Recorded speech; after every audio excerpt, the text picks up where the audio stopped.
During World War II, millions awoke to find the systems they relied on.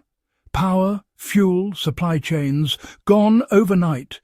Yet daily life continued. Homes were heated, food was cooked, radios stayed on, and tools were sterilized. Workshops operated in hidden spaces, not because people were more advanced, but because they understood a crucial truth. Systems fail, but simple things endure. Wartime technology wasn't about comfort. It was about survival under pressure and scarcity. These were not backups. They were primary systems, trusted when nothing else could be. What follows are 8 wartime survival technologies worth revisiting, not for nostalgia, but for their practical, resilient logic. Studied closely, they offer a working lesson in resilience as relevant now as 80 years ago. Let's explore the enduring logic behind these systems. The wartime rocket stove proved that fuel efficiency mattered more than fuel supply. Unlike traditional stoves that devoured coal or wood, the rocket stove's L-shaped chamber created a vortex of heat, burning small twigs with almost no smoke. Soldiers behind enemy lines relied on these near-smokeless stoves to cook and stay hidden. Families at home, facing fuel rationing, found a lifeline in this simple, adaptable technology. A handful of twigs could boil a pot of water, something a fireplace couldn't do. The rocket stove's power lies in its simplicity and accessibility. Anyone can build and maintain one, anywhere. It's a shift from centralized fuel networks to intelligent local resource use. Even today, it outperforms many modern stoves, asking only for what the environment provides. Sometimes the quietest revolutions come in the simplest forms. In hot climates, the clay pot evaporative cooler kept food and medicine fresh. No electricity required. 2 unglazed clay pots, one inside the other, with wet sand in between, harnessed evaporative cooling. As water evaporated through the outer pot, it drew heat away, lowering the temperature inside. This simple device was essential infrastructure during the war, preserving food and life-saving medicines when ice was a fantasy. It required no moving parts, no fuel, and almost no maintenance. Just keep the sand damp.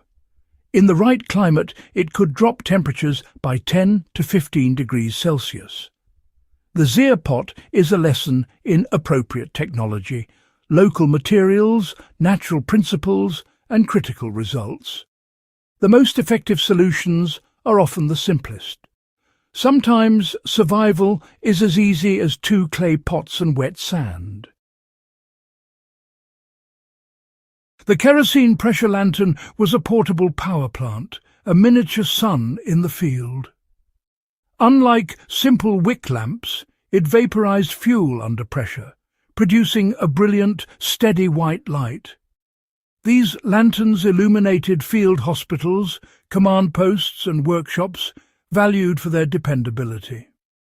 With basic upkeep, a single lantern could run for hours on minimal fuel, and every part was field repairable. In a blackout, one well-maintained lantern can outshine multiple battery-powered lights, needing no disposable batteries or fragile electronics. It's a self-contained system, built on mastering simple combustion. Sometimes the most reliable power comes from understanding the basics. The pressure lantern's logic still shines today. When water systems failed, charcoal filtration became a crucial survival skill. Using a container filled with gravel, sand, and a layer of crushed charcoal, people mimicked nature's purification process.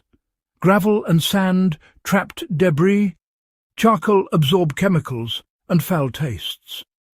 This slow process made water clearer and safer, though not sterile. Its real strength was as a pre-filter, making boiling or chemical treatment more effective. Materials were always available: gravel from riverbeds, charcoal from campfires. No specialized equipment was needed, just human ingenuity and Earth's filtering power. In crisis, this system provided redundancy and universal accessibility. Charcoal filtration is a partnership between necessity and nature. Sometimes survival is built one layer at a time. With fuel scarce, the pedal-powered generator turned human effort into a lifeline of communication. A bicycle, rigged to a dynamo, converted pedaling into electricity for radios. It was exhausting work, but it worked everywhere. No fuel, no grid, just muscle. Operators took shifts, one pedaling, one managing the radio, their survival tied to each other's strength. These generators kept resistance networks and isolated units connected, passing intelligence and hope. The whir of the wheel became the heartbeat of defiance. Even today, human-powered generation is a dependable backup when all else fails. When the sun is gone and fuel is empty, willpower keeps the lights on. It's the ultimate fallback. As long as you can pedal, you can communicate. Sometimes resilience is measured in revolutions per minute. In deserts and at sea, the solar still quietly produced pure water using only sunlight. A pit or container filled with contaminated water or vegetation was covered with clear plastic.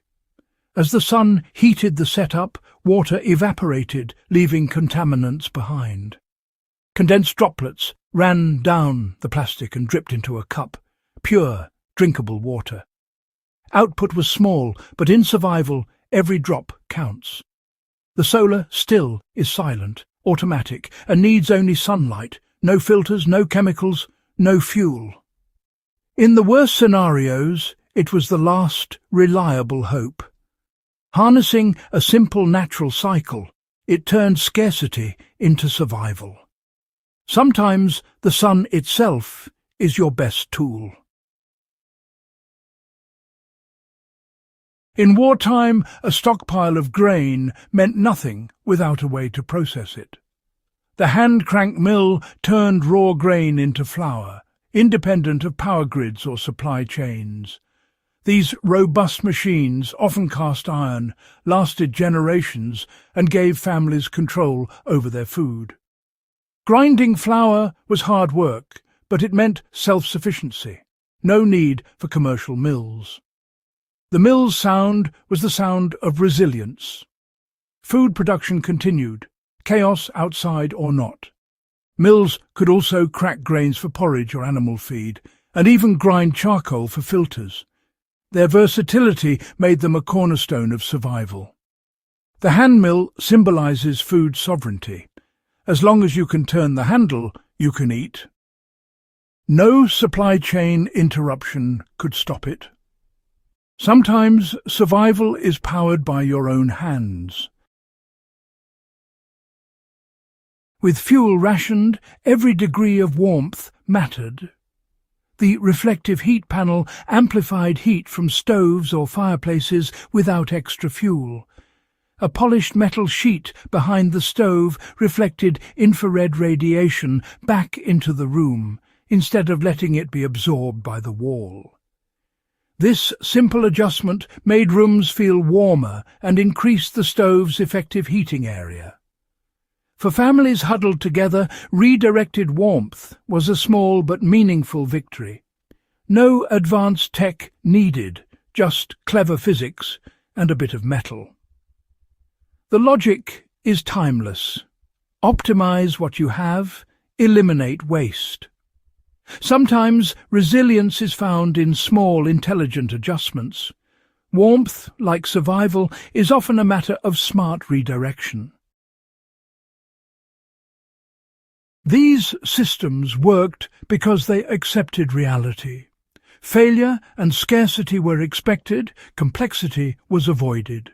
From rocket stoves to solar stills, wartime survival tech shows that resilience is about designing for when everything else stops. Built on simple physics, local materials and ingenuity, these systems outlasted complex networks. This isn't just history, it's a blueprint for self-reliance.